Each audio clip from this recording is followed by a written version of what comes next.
We have just finished watching Chelsea away to Bournemouth. Chelsea, lads, you didn't get the win. It feels like a bit of a loss, doesn't it, mate? I think it's at that point now where we've sort of got to look at how we're playing at the second and say, if something doesn't drastically change, then we're not looking at a top 4, top 5 push, are we? It's the expectation. It wasn't good. First half wasn't actually that bad. We had a couple of good chances. I'd say the best chances in the match, definitely considering that we hit the bar, definitely fell to us.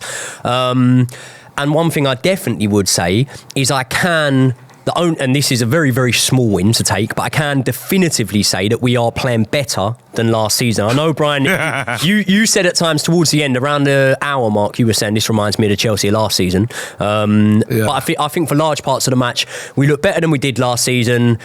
But I'm not going to sit here and just be positive for the sake of it. It ain't that good. Before Josh jumps in, it was just way closer in quality than what it should be at this point. Like, I'm not saying Bournemouth looked like they were on your level, but you know, when we were talking about the billion spent, and I know that it's like, you know, you sold a lot and it's not really a fair representation of the squad, but when I'm looking at that team, I'm like, okay, maybe now a top 4 push is a bit soon. They're all young players. We were going to Bournemouth, you think to yourself, you should have more than enough, even if they are young, to blow them away. And there was one chance that really summed it up for me, and it was the Manchester City lad who you've brought in, Palmer.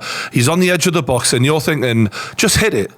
And he's not confident with it. He rolls it to the side, he overpasses, and it just breaks the move down. And there was a lot of that going on, of like just bad decision making. And that's part of having a young lad. Had we not spent $1 billion, I would still be expecting us to win that. If it was the Chelsea that, you know, finished, 10th or whatever that season, I'd still be expecting us to win a game like that, and I'd still want to see us win a game like that. The only thing I would say is exactly what you said there, in terms of the fact we're just not finishing our dinner, not taking any of our chances, and it doesn't bode well for us. However, the play that we're doing and the way we are creating chances, and look, this is obviously a massively glass half full mentality and searching for some sort of optimism which you need as a fan going forward, but the chances we're creating, I think any Chelsea fans got to sort of hang their hopes on the fact that, okay, once 1 or 2 players do start putting the ball in the net, then we kick on from there, because we are getting in the right positions. But then we saw us do it against Luton and we didn't kick on. So it was kind of scrappy though. It wasn't like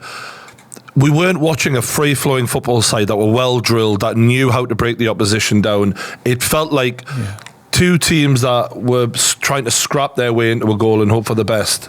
Did you feel like it was better than that or not? I feel like we had a few chances that were like gilt-edged chances. Like Gallagher's, even from Mudrik's pass in the first half, our first proper chance. I feel like he should have slotted it. Like, I do think it is that simple. Like, we have lots of XG, and we go on and on about XG and like this opportunity to score like tap-ins, like very easy chances, and we just don't seem to be scoring them. And it's like, do you blame the guy up front? Do you blame the players passing the ball around him? Like, I think it's a bit of a mixture of all of these things, but ultimately we've got to start scoring goals. And if we're not beating teams like Bournemouth, Forest, you know, the teams that we've lost to this season as well, like you've got to really look at it, because we've got a run of fixtures coming up where we're playing the big team. Okay. And if we're not beating these teams, I'm really worried. So my biggest worry for you is if you said to me, who played really well for Chelsea today, I don't have an answer. Like, as much as you had some chances, I wasn't looking at that Chelsea side going, he is dragging you forward, he's the guy you can hang your hat on. And for all that money to not look at that team and go, he's the difference maker in this side. I didn't see a single player today who I thought was like the guy who was going to make it happen. Not one. I think as football fans, whatever club you support, you're always willing to give your new signings time. So when you look at the likes of Anthony at Man United, right, it's now getting towards that point, and obviously he's not playing at the minute, but it's getting towards that point, if he was on the pitch, where you're going, is he what we thought he was? And then a lot of these signings at Chelsea now, say the ones that came in last season, and I'm barring Enzo Fernandez from this conversation here, but obviously the likes of Mudryk and other players that have come in. Sterling. Sterling, I think, is very decent in a team that are doing well. And I don't mean that as a backhanded compliment. I just think that Sterling's not maybe got the sort of character of the guy that's going to go right and drag you forward. Like what I was asking for, exactly. Be the man. But I think in a team that's playing well, say for example, Poch gets it right and we do start playing good football, I think Sterling will be a vital player in that 11. However, the problem is we're looking at a lot of these signings, obviously Mudryk being probably case in point here, that you're looking at and you're going, okay, right, you've now made 21 appearances. You got 2 goal involvements, neither are an actual goal, both assists. And I get that you're doing it in a team that hasn't been playing that well, but surely, and I'm not wanting to individualise certain players, but No, we can throw Jackson in there. Like, when you're describing that player, I'm thinking Jackson's the same. Like, good movement, does a little bit where you're like, that looks all right, and then it falls apart time after time after time with him. There has been players in the past. This is my common trait. One thing you can always guess that I'm going to do is I'm always going to look into the past at other situations to try and draw reference and give myself maybe confidence. Let's be honest, going forward, there has been players in the past, elite players like Thierry Henry when he was a young player, that you thought you get into the good positions, but and then obviously once it starts to come good for those players, it really comes good for them. I'm not suggesting that that's exactly going to happen with Jackson, but there's promise there. Do you know what I mean? And I would say there's certain players, although Mudryk sort of looked half decent in that first half, there's certain players that you're looking at and you're just going, say for example, Mudryk, Cucurella, these sort of players that we brought in last year, you're sort of looking at them and just going, yeah, might not happen for you. How much patience are your fans? Because I know we talk about the difference between real life Chelsea fans and Twitter or ex Chelsea fans. Yeah. How much patience do you think you guys are going to have? Because you're looking at, I know it's only 5 games in, but 1 win, 2 draws, 2 losses, currently 14th in the table. Like, how long are they going to give Pochettino time before it really starts getting ramped up? I think there are some fans right now that are already saying, is Poch the right man? And I think that's absolutely mental, but it's going Is on. that the Rafa Benitez thing when he went to Everton, where he was almost automatically onto a losing thing? It's Rafa Benitez thing when he went to Chelsea. Yeah. You remember? It's the downward slope, though. It's the downward slope. You're almost playing, trying to go up, trying to impress yourself to fans that didn't like you in the beginning. Yeah. And all you need, what he need was victory after victory. Then I think they would have kind of warmed to him. But right now, it's just that guy that should never be here in the first place as a Tottenham manager. I actually would counter that by saying I think that, considering his past achievements, if you want to call them that or whatever, and where he's been in the past, Mauricio Pochettino has been taken very well, considering all those things, by the fans. For me personally, and people will slate me and people will laugh at this and whatever, but it's the situation we're in. I can't lie. For me personally, if we were to get a top 10 finish this season, and we were to show real progressive football, I'm not for 1 second saying I'm going to be happy with it, but you asked how much patience we have. Yeah. Patience-wise, if we, it's sad that I'm having to say this. Wait. If we finish Top 10 is the after bar. $1 billion. Top 10 is the bar now. That's getting getting lower taking every the week, piss. Top 10 is the bar now. After $1 billion No, it's spent. not the bar. Of course, no, it's not the bar. The bar for me is we've got to get Champions League football. So it's not me saying that they're my expectations, but you asked how much patience I'd have. Yeah. So that's like saying, for example, if you're in a relationship, how much until you get rid of the bird, or how much until you're a bit fed up with her? Do you know what I mean? Just come home every day. That's what I'm saying. So what I'm saying is, will I be happy with it? No. Will it be described as a failure of a season? Yeah. But if there is something there, because what I don't want to do is be in the same mould, although it brought us success as under Roman Abramovich, where we were chopping, changing managers constantly. Listen, there's only so many managers out there. Who are we going to go for? Who's the standout now? Do we go back in for Nagelsmann? Do we go and get someone else? Do we try and get De Zerbi out of Brighton? It's just not logical. Gonna go Brighton again. And if I go and say, I would have De Zerbi though. But if I go and say that now, I'm going to get absolutely slated. I want to give Mauricio Pochettino time.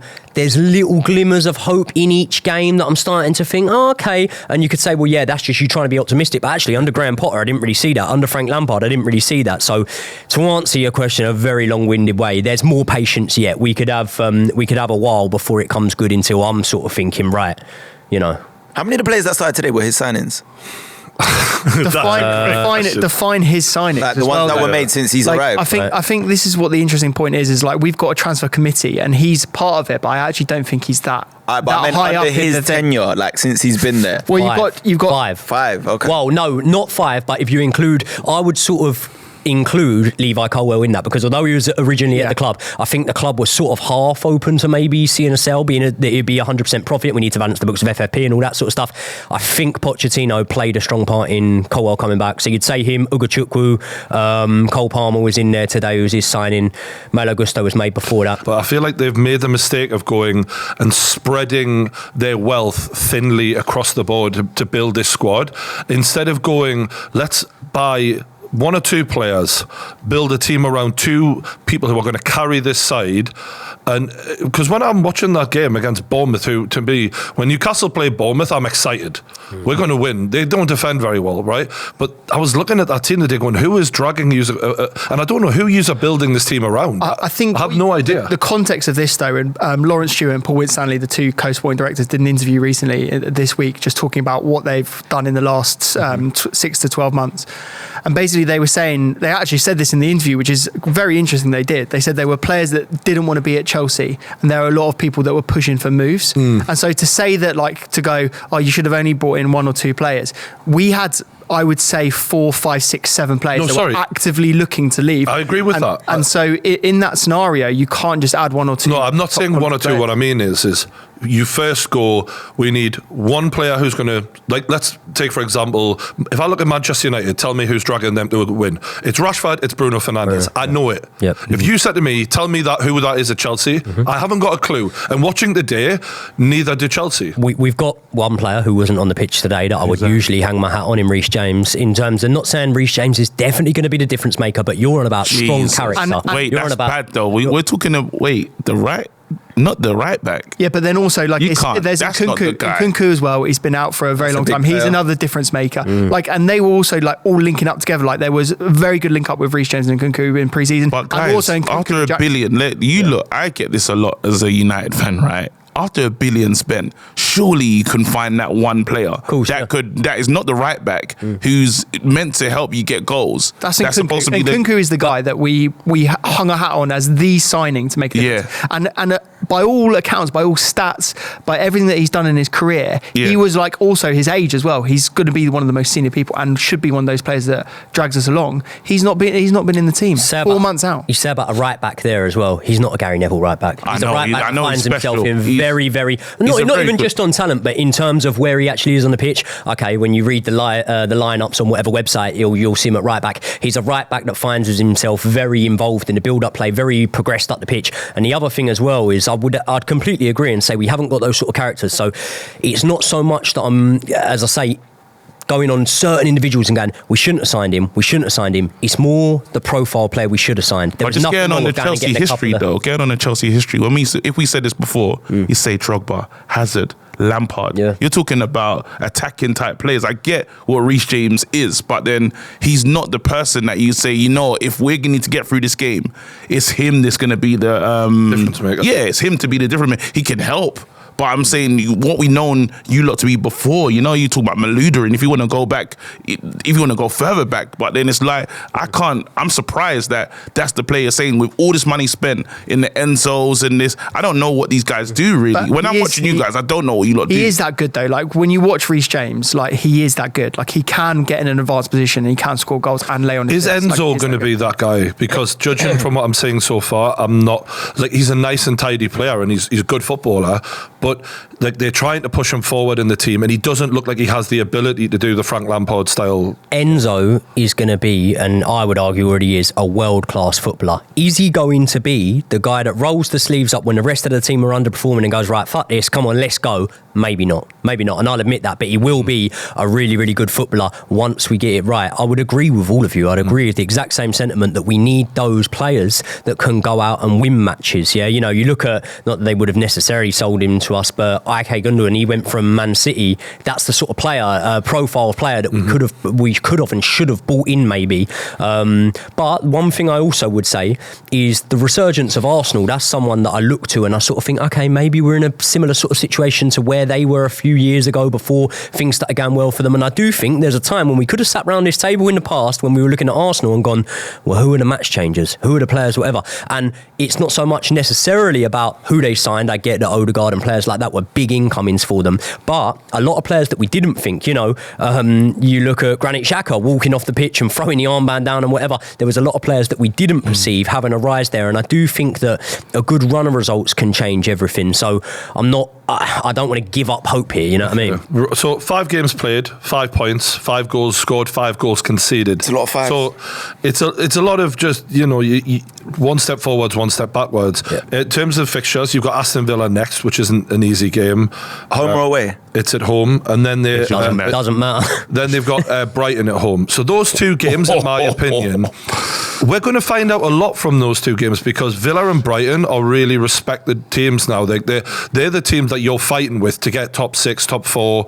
And I think if you don't win one of those games, I would give up on top 6 because at some point things have to click. And if they don't click in those, after you've drawn with Bournemouth 0-0, I don't think it's going to happen. Things change in football so quickly, and the problem with doing this sort of content is someone can go back to it and go, "Oh, well, you didn't think you were going to get top 6 a while ago." Well, yeah, that's fine. A lot of I didn't think we were going to win the Champions League. Don't worry about them. Don't worry about when we were playing Barcelona and it ended up happening. But what I'm saying is, right now, if you ask me the question right now, are you getting top 6? I'm going to go, doesn't look like it, does it? No, I agree, bro. I just mean at some point it has to change though if it's going to happen, doesn't it? Like to do 7 matches and averaging, let's say you're still averaging 1 point a game after those 2 games, there's just no way that it's going to change enough with enough time to the end of the season. I mean, Brighton is a cup game, so we. Oh, sorry, I didn't realise. Lucky for Brighton, you. Yeah, Brighton is a cup game. Yeah, very glad. Nobody wants to play Brighton right now, man. We're going to get onto the reason why with KG.